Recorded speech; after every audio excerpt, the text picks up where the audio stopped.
I don't think you're prepared to hear my thoughts about this book. There's a lot to talk about. He witnessed an exorcism, and at one point he even called out 𝒦𝒊𝒏𝒕 specifically. This book is certainly not what I expected.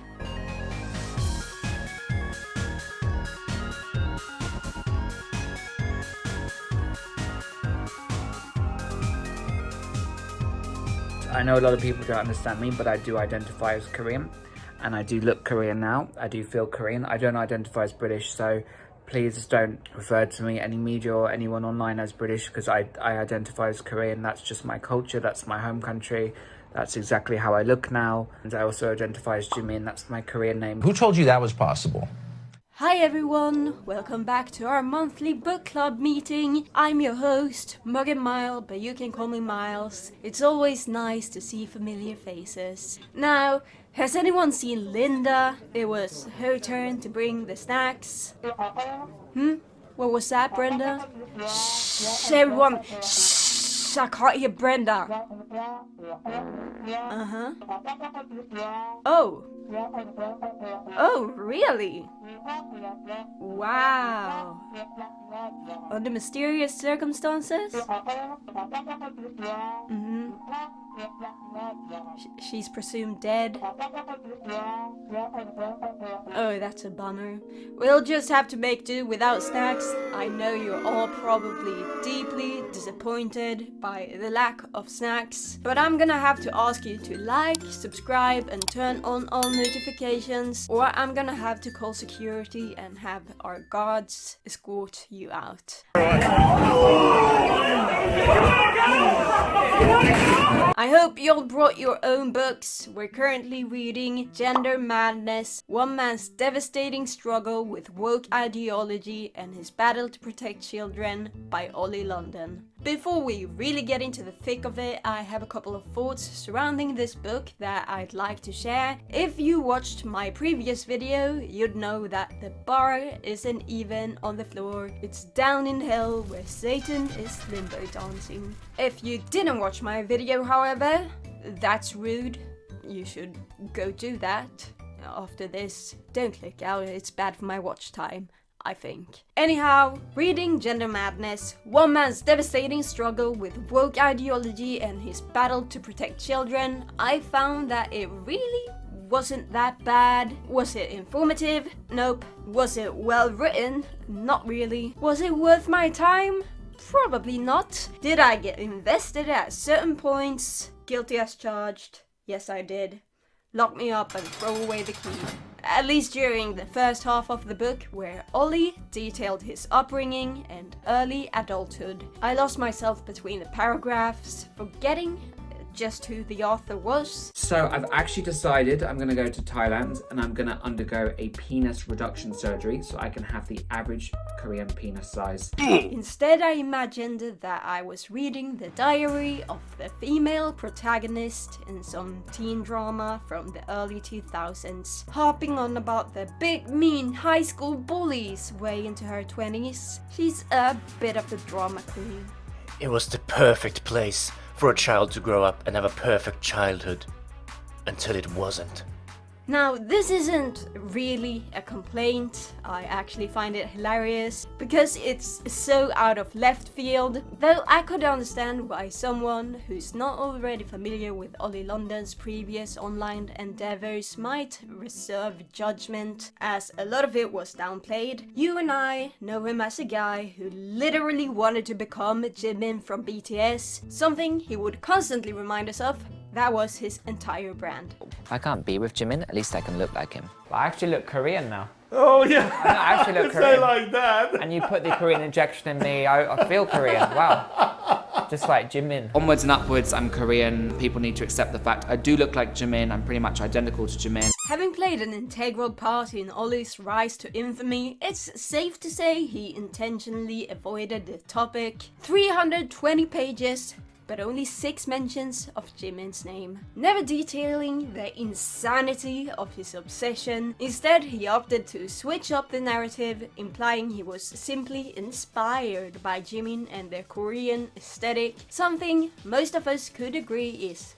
perfectly acceptable. Many Westerners are inspired by Korean and Japanese fashion. It's cute, it's fun, it's respectful. The actual reason Oli received so much backlash has to do with the fact that he was getting surgery and fillers to look Korean, more specifically to look like Jimin. Knowing his history, it requires some intense mental gymnastics to convince yourself that his choice to get plastic surgery had anything to do with trans people, yet that's whom he's pinning the blame on. Our visibility is deemed as promotion of transgenderism and genital mutilation, which Oli fell victim to. That's not to deny any underlying issues that motivated his transformation. I'm sure there's plenty and would have still made an interesting story. I would love to know what goes on in the head of someone with a plastic surgery addiction and chronic need for attention. How much of it was only for show? What's his end goal? I want to see how this sausage is made. And I'm gonna undergo a penis reduction surgery so I can have the average Korean penis size. No, that's not really what I meant, but okay.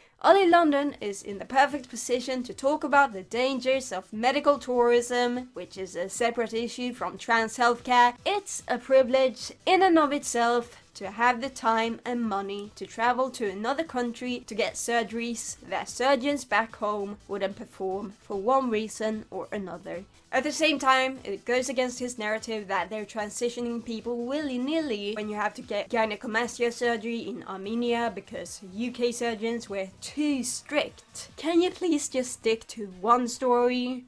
Please. That being said, even though I personally found this book sort of entertaining at times, it's not really something I'd recommend, especially if you're not gonna use critical thinking. I know a lot of people online aren't really a fan of her. Although Oli will try to present himself as someone who's knowledgeable, it doesn't take a genius to see right through his not so subtle attempt to hide behind big words, though I don't really find his vocabulary impressive.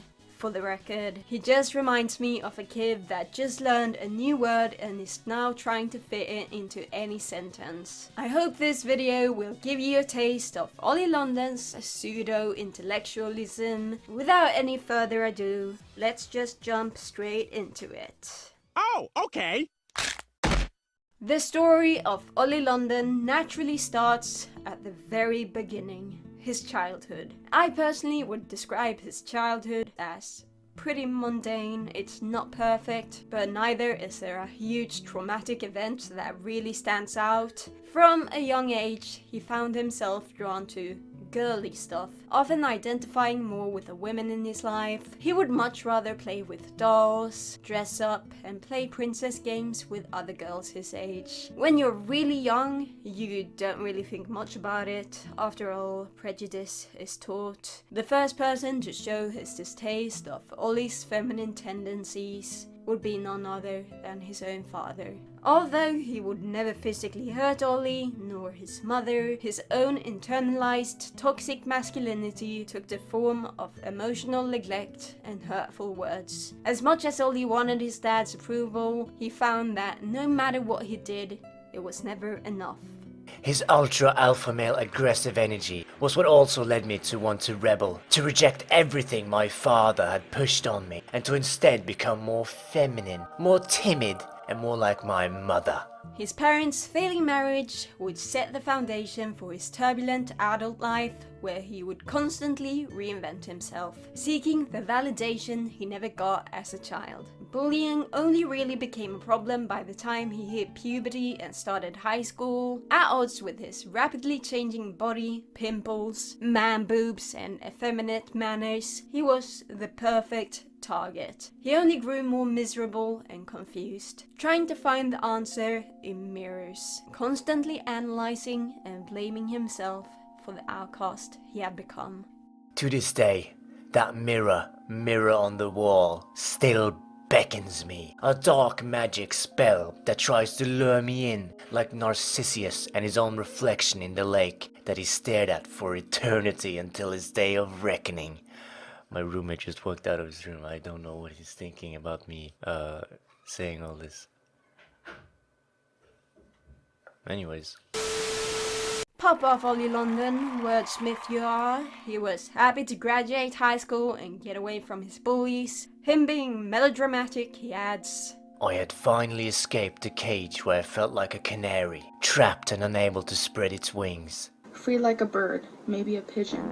Sorry, I really had to.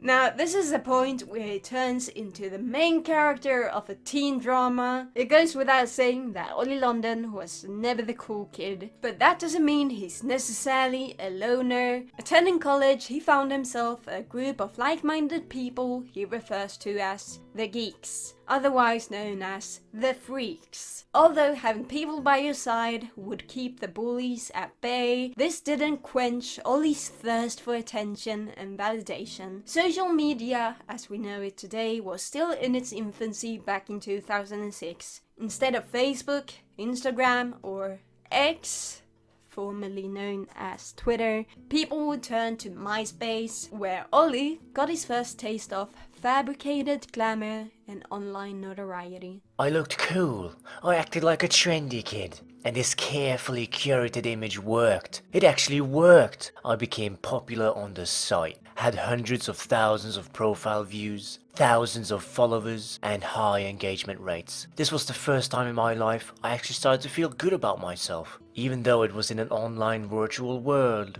And it wasn't reality. It gave me the confidence boost and validation I needed my entire life. I believe a lot of young people can relate to this, especially in this day and age. As most grow older and take on more responsibility, many realize just how trivial followers and likes really are, making it less of a priority. Like, we can't all be influencers, we need electricians and plumbers. Imagine a world without plumbers, there'd be no running water and you'd have to poop into a bucket.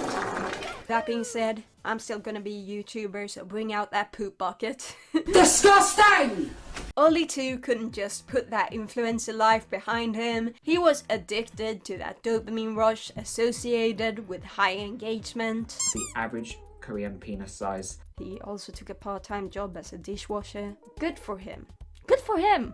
It made him the man he is today, for better or worse. Korean penis size. Moving on from college to university, he would go on to make several decisions that would shape the path ahead of him. Going along with his father's wishes, he chose to study English literature rather than theater studies, as it would provide him with a broader range of career opportunities in the future. However, it wasn't his credentials that would further his career, but rather the people he met. One of them being Yoon from South Korea, which Oli was unfamiliar with at the time. Yoon would introduce Oli to Korean culture, including K-pop, blissfully ignorant of the monster he's created. 진짜? 진짜 오빠? 오빠 사랑해요. Now, I'm not saying that it's Yoon's fault. All I'm saying is that... actually, I take that back. It's all his fault. Thanks a lot, Yoon, you piece of shit. At university, he also met Monica, who would go on to play a pivotal role in his life. She originally came from Guangzhou, China, and she was studying business and management. Her family owned a major Chinese luxury goods business, which she intended to join upon graduation, and would talk a lot about women's fashion, which sparked Oli's interest. Despite making friends at university, he would never earn a bachelor's degree as his time would be cut short, having spent a little too much time partying, leaving him hungover during classes and not enough time actually studying. He would fail his year 2 final exams. Despite all of this, Oli admittedly wasn't a fan of drinking. The partying was intense and constant, and even though I didn't like the taste of alcohol, I did whatever it took to be seen as cool and try to make people like me. So I drank copious amounts until I passed out or vomited. Okay, bro. As you could probably imagine, this sent him into a deep depression, which only exacerbated his tendency to overanalyze and blame himself.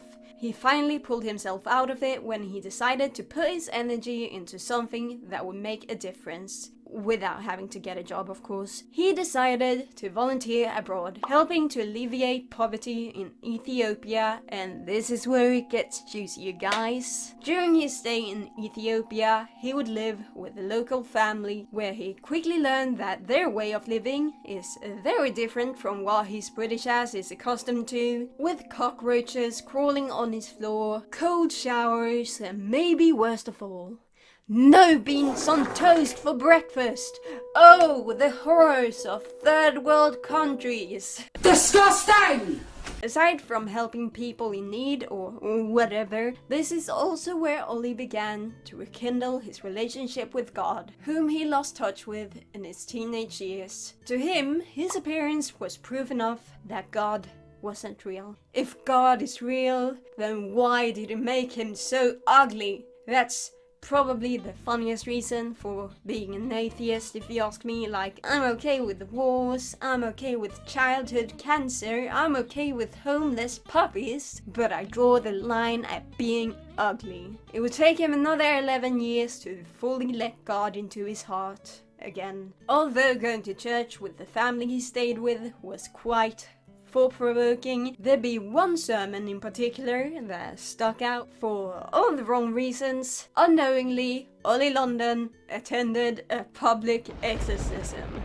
A disabled woman with special needs and no limbs was dragged through the audience, pulled off her wheelchair, and marched through the crowd by a group of strong, burly men, screaming and crying against her will. It was horrifying to watch. How could these people do this and be so cruel? My first thought, what does he mean, a disabled woman with special needs and no limbs? If someone doesn't have limbs, they're obviously disabled and have special needs. Secondly, bitch run Oli, they're coming for you next. Bitch fucking run. Why are you running? He describes how disabled people and children are dragged from the crowd against their will. One young boy was deemed too feminine and gay and in need of an exorcist. I'm telling you, Oli, get the fuck out of there. Why are you running? What does an exorcism entail exactly? I don't know. Oli doesn't tell us, but I'm sure it's horrifying or something. Anyways, that's the story of how Oli became the voice of all children, the vulnerable, abused, and mistreated. Isn't that touching? God, Oli, you're a saint. Oh my god! Wow! Returning to England, he found that the satisfaction of volunteer work would only last him so long. Within a couple of months, he was just as miserable as before he left for Ethiopia, and this sorrow would continue to loom over him for a long time to come. That was until he once again went out of his way to make changes in an attempt to break the cycle of self-loathing. He would take a risk, one that would seal the fate of the plastic fantastic K-pop idol we know today.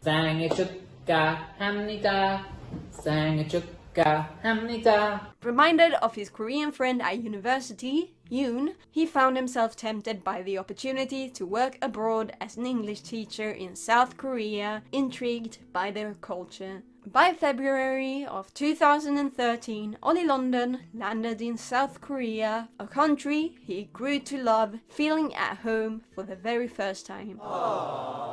He would soon be enthralled by all the K-pop idols that would greet your eyes anytime you turn on the TV, practically inescapable. I was inspired and allured by this newfound world. I felt like Christopher Columbus prior to his cancellation by woke culture on his first voyage to America and all the amazing discoveries he made. A new world filled with promise and hope, with wonderment and treasures beyond imagination. Not gonna lie, that sentence left me speechless. He just compared himself to Christopher Columbus, and to be honest, I'm not sure whether it's even that bad of an analogy. Am I wrong? No, I don't think so. Although these chapters are about his time as an English teacher, there's very little said about his work. Instead, he chooses to focus on all the new impressions and experiences, from the exposure to plastic surgery advertisements, to meeting a trans woman for the very first time, to finally exploring his sexuality, which he's been in denial about for a majority of his life. Aware of his attraction to other men, yet attributing it to the feeling that he was born in the wrong body. He wasn't gay, he was just meant to be born as a woman. Though I take that with a grain of salt, as it was just an offhand comment. Only after having a whirlwind romance with a beautiful Korean man named 𝒂𝒃𝒔𝒄𝒓𝒊𝒃𝒆 would he embrace his homosexuality. Hi, gay. Only after 3 months of dating, they would get each other's initials tattooed at a tattoo parlor in Seoul. That honestly tells you everything you need to know about Oli. I'll never say never, but I can't imagine ever getting a tattoo in honor of a partner. Like, I'm a child of divorce, I don't believe in true love, only failing marriages and or good communication. My skepticism is more than justified as they broke up shortly after, upon Oli's discovery that his boyfriend at the time was cheating on him with his ex. Like, the boyfriend's ex, not Oli's ex. I don't think he had any ex at that point. This fueled Oli's insecurity and belief that bad things happened to him because of his appearance, further pushing him towards plastic surgery. Finally, giving in to the temptation, he made his first visit to the clinic, located just above the supermarket where he got his groceries. Is that a red flag? I feel like that's a red flag. Tell me in the comments down below. Oli, as we all know, had a lot of insecurities, but would prioritize that of his nose and his man boobs. To his dismay, the surgeon turned down his request to have surgery on his chest as he deemed it unnecessary, instead suggesting that Oli simply work out. Reluctantly, he settled on a simple rhinoplasty. Oh shit, Michael Jackson!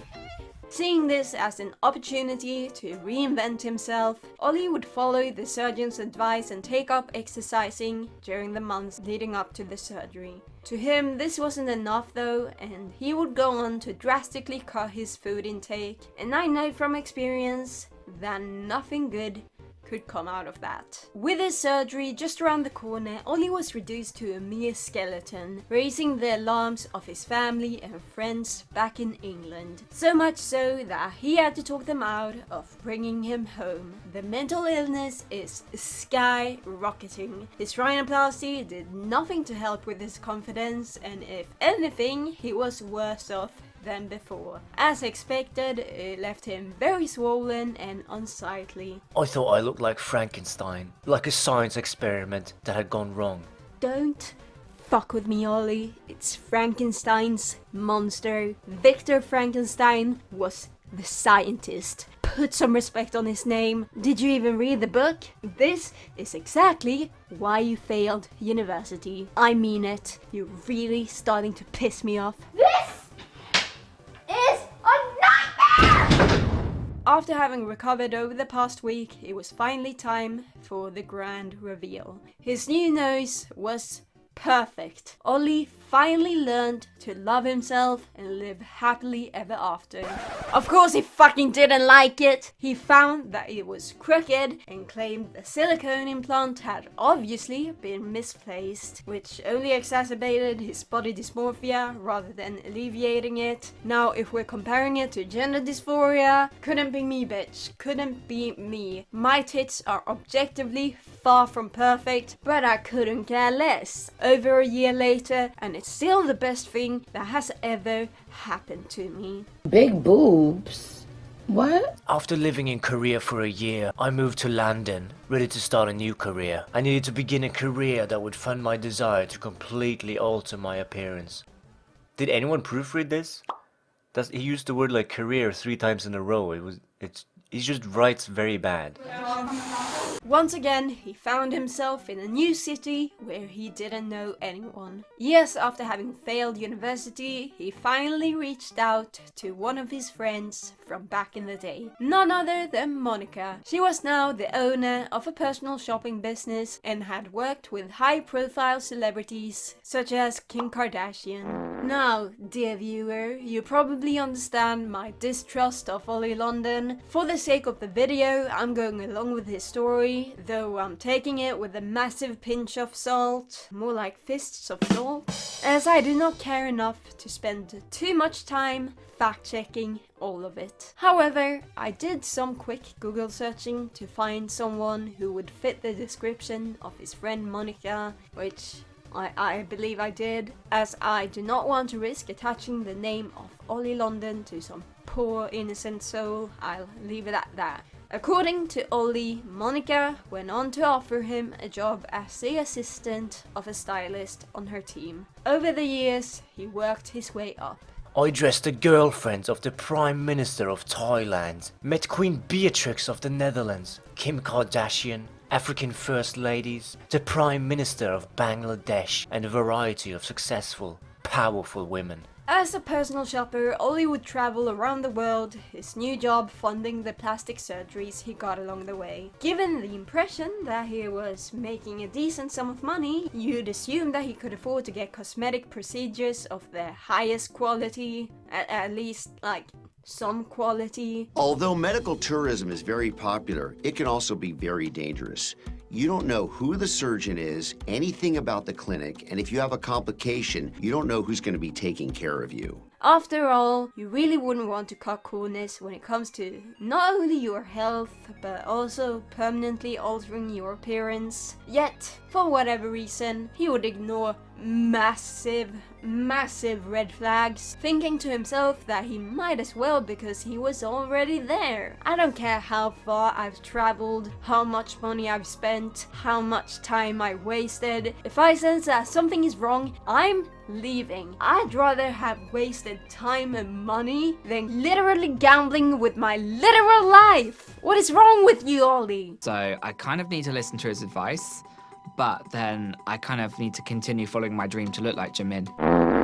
As he continues to have surgery in an attempt to fix the previous mistakes, he found that UK doctors wouldn't operate on him, leaving him with no other option than to seek out someone who will. Whether they're qualified or not, by the sounds of it, I wouldn't think so, as he described a clinic in Poland as a butcher's shop. Somewhere along the lines, Oli London was introduced to the world in the docu-series Hooked on the Look back in October of 2018. He neglected to mention the video that really brought him into the public's consciousness, very conveniently too, as it wasn't the best look for him. Rather than someone who simply appreciated Korean aesthetic, he let all of his freak flags fly. I actually look Korean now. Oh yeah. I actually look Say Korean. like that. And you put the Korean injection in me, I feel Korean. Wow. Just like Jimin. I mean, even the doctor is nervously laughing like he wasn't the one to enable this sick man's weird obsession. What will you learn? That your actions have consequences! In the next chapter, he talks about meeting a music producer in 2018 that wanted to work with him to produce K-pop music, resulting in his debut single, Perfection.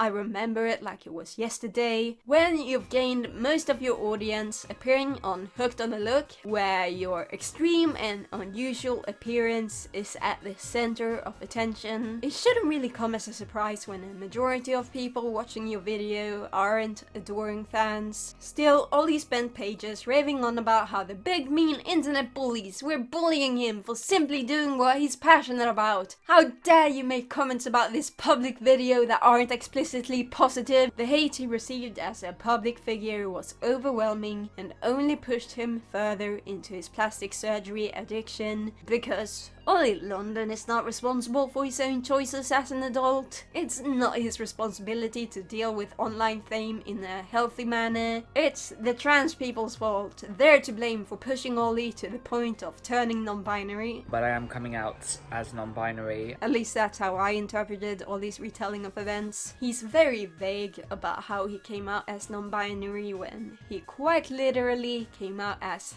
trans Korean. I know a lot of people don't understand me, but I do identify as Korean. Pronouns Kor, Ian, Jimin. And I do look Korean now. Probably more socially acceptable to claim you simply wanted to have the Korean aesthetic rather than that you were transitioning into K-pop idol Jimin from BTS. Why didn't people lovingly accept me like they do with everyone else in the alphabet self-ID community who has a different identity? Why were the same people who preach about self-identification and promote identifying as trans or non-binary turning on me?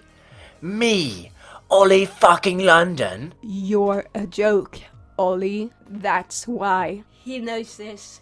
That's why he's making a point not to mention all the attention-seeking and embarrassing things he's done that attracted all the trolls he's now complaining about. At most, he mentioned his little Las Vegas wedding to the Jimin cardboard cutout, which obviously wasn't real, you guys. It was a silly little joke to make his fans laugh. For the record, literally no one thought it was real, but it wasn't really a joke where he gave you a wink and a nod. He was putting his entire London news scene to it because it was just another one of his attempts to get attention. Oh my god, look at the view. Oh my god, it's so cool, right? Wow. Sarang hey Jimin. This is the best day ever. He will do just about anything for a reaction, but I'll give it to him. People online have been quite cruel. Like, hell, even I said he looked like the Grinch in my last video. I don't regret it. I would say it again. Oli, you look like the gay Grinch. Look to table number 1, please.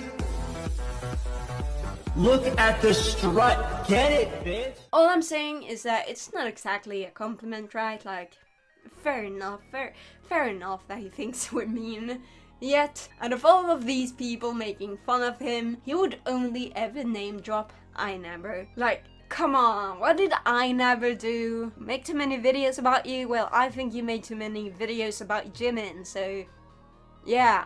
Period, period, period. Apparently, Oli find it hypocritical for 𝒦𝒊𝒏𝒕 to preach acceptance and mental health awareness at the same time as some of his fans will go over and tell Oli to Roblox himself. As unfortunate as that is, don't you think the same happens when you go on Timpool speculating that Dylan Mulvaney is an autogynephile? 𝒦𝒊𝒏𝒕's Michael Jackson jokes are merciful in comparison. You know, I would never be too harsh talking about someone's appearance or how they identify and stuff, but at the end of the day, you could argue that Dylan Mulvaney is harsh to women. You know, the way they speak about women, the way they try to discount what a woman has to go through, they're extremely offensive. So, you know, maybe sometimes you need someone to call them out and say those kind of things. Once again, Oli would have an identity crisis. One of his last ones before rediscovering Christianity. This time, he couldn't help but wonder if his high school bullies were right all along. Maybe he was a girl. That would explain why he hates his body so much. Except most trans people aren't throwing darts in the dark. We know exactly why we hate our bodies and what to do to fix it. Yet, as with most transitioning, he starts out small, getting wigs and trying on makeup. And before you know it, he's getting facial feminization in Istanbul. I guess that answers the question in my previous video of whether he got FFS in relation to his newly found trans identity. At the end of the day, it's none of my business what a fully grown adult chooses to do with their body, but if I'm to give my unsolicited opinion, you should probably wait a little bit longer before making such a life-altering decision after having only discovered your new identity. Just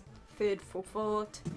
Cause, as we all know, Oli still wasn't happy living as a female. Before he would go through with all the surgeries that would finally turn him into a real woman, he would have an awakening, saving him from having any further damage done to his body. Having scheduled an appointment to get breast implants in December of 2020 and a vaginoplasty in 2023, he would soon come to his senses. And listen, I'm not saying this isn't true. All I'm saying is that it's weird that he would get breast implants before taking estrogen. Like, depending on how much glandular tissue they removed during your previous chest surgery, you could probably grow tits on estrogen. Big boobs. I'm not a doctor though, I don't know your entire medical history. Don't take my word for it. I'm just putting out my thoughts. That's all I'm doing. Thankfully, he had a change of heart sooner rather than later, through the power of Christ. Walking home by himself one cold September evening, his path split in two, presenting him with two options. Clueless that this would mean the difference between self-acceptance and continuing down a road of expensive surgeries and endless dissatisfaction. By mere coincidence, he would choose the path that would lead him past a church. A church he's walked by many times, but this time was different. Curiosity led him through the doors and left him at the very back, listening to the choir in church's sermon. An old woman smiled at him. He had finally found a place where he belonged. Unlike the LGBT community and the woke keyboard warriors on Twitter, Christians never passed judgment. They welcomed him with open arms. As Oli's head hit the pillow that night, it was undoubtedly spinning with thoughts, slowly drifting him to sleep. Morning comes, once again waking him up from his slumber. Only this time, something was different. He didn't feel the same as he did every other morning before this. He wasn't Oli the plastic surgery addicted K-pop maniac this time. He was just Oli. Some might call it the power of God. Psychiatrists might diagnose you, but the fact remains. Oli had changed overnight, and it's his moral duty to project his experience onto other trans people. Shaving his head signaled the end of an era. He was shedding his short-lived transgender identity and supposedly a lifetime of mental illness along with it. What follows, dear viewer, I can only describe as the ramblings of a demented transphobe with religion sprinkled into it. In the second part of this book, he finally delves into the causes of transgenderism in today's youth, in the contrast of his upbringing. With the help of reminiscence therapy, which is more commonly used to treat patients with dementia, he revokes the memory of a younger Oli, the real Oli, untouched by gender ideology. Usually when undergoing any sort of therapy, it's usually done by a professional, someone who's undergone training, but by the sounds of it, Oli isn't exactly seeing anyone for his dementia treatment. He's kind of just doing it on his own, like some do-it-yourself conversion therapy. Yeah, it's weird. Like we've already heard in so many of his interviews, the problem with modern society is that everything from the music industry to the media, TikTok especially, are pushing non-binary identity. See Sam Smith. There's implications that China are using TikTok as a tool to weaken the Western youth while promoting strong values and distinct gender roles on the Chinese equivalent. The worst perpetrator, though, is none other than the American school system. Back in the day, they used to focus on subjects such as mathematics, history, languages, geography, and sports. Nowadays, woke school boards are prioritizing sex education, gender ideology, and critical race theory. Your child might not be able to point out France on a map, but they can name all the 72 genders and have an understanding of systemic racism. Critical race theory examines the history of different races based on the views of social and civil rights activists and scholars, arguing that certain races are the reason for the oppression of others, and that racism is systemic in America's institutions and throughout society.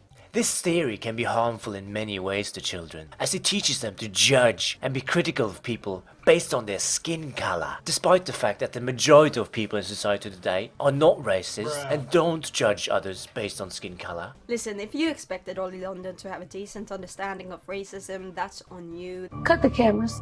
The remaining pages are very repetitive. I often caught myself wondering if I had already read one sentence, which does happen quite often anyways, and if you're ADHD like me, you probably know that feeling all too well. I'll get distracted and read the same sentence 9 times over, though I soon came to the realization that it wasn't my stupid brain after all. Oli was just reiterating pretty much the same thing over and over again, possibly to increase the word count, like I was doing that in high school. Oli, grow up. You're writing a book. At the same time as he acknowledges that some people probably are real transgenders. He spends too much time fear-mongering for me to think he actually gives a shit. His true intentions became increasingly evident as he deceitfully portrays trans age as something commonly accepted amongst the trans community, and it's only a question of time before we normalize relationships between minors under the guise of trans age.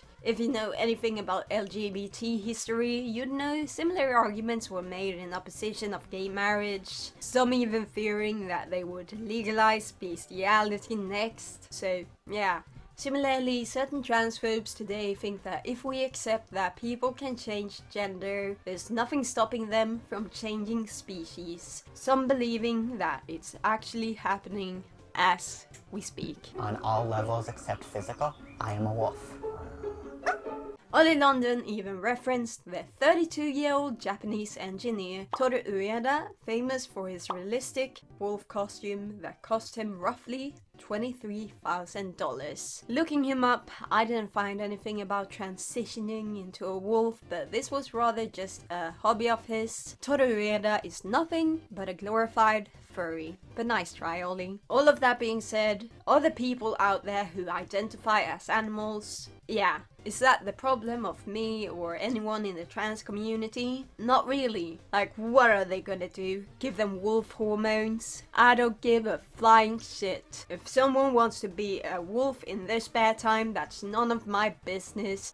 As long as they're happy and find it fulfilling, then they've got my blessing. Let your freak flag fly, my friend. Life is already depressing as it is. Now, other confused people out there simply going through a phase, 100%. And, you know, as long as they don't do anything they come to regret, I don't really see the problem. There's nothing wrong with experimenting a bit with gender, and if you come to the realization that you preferred being your birth sex, and that's cool. At least you know now. Though there's no denying that there's people who do regret transitioning. I naturally think they're worthy of respect, safety, and medical treatment, but I also think that each individual who transitioned as an adult needs to take accountability for their own decisions. I'm sure there's many contributing factors that led them down the path they did, but at the end of the day, as an adult in a state of mind where they can consent, choosing to undergo any gender-affirming procedures, the choice is theirs to make.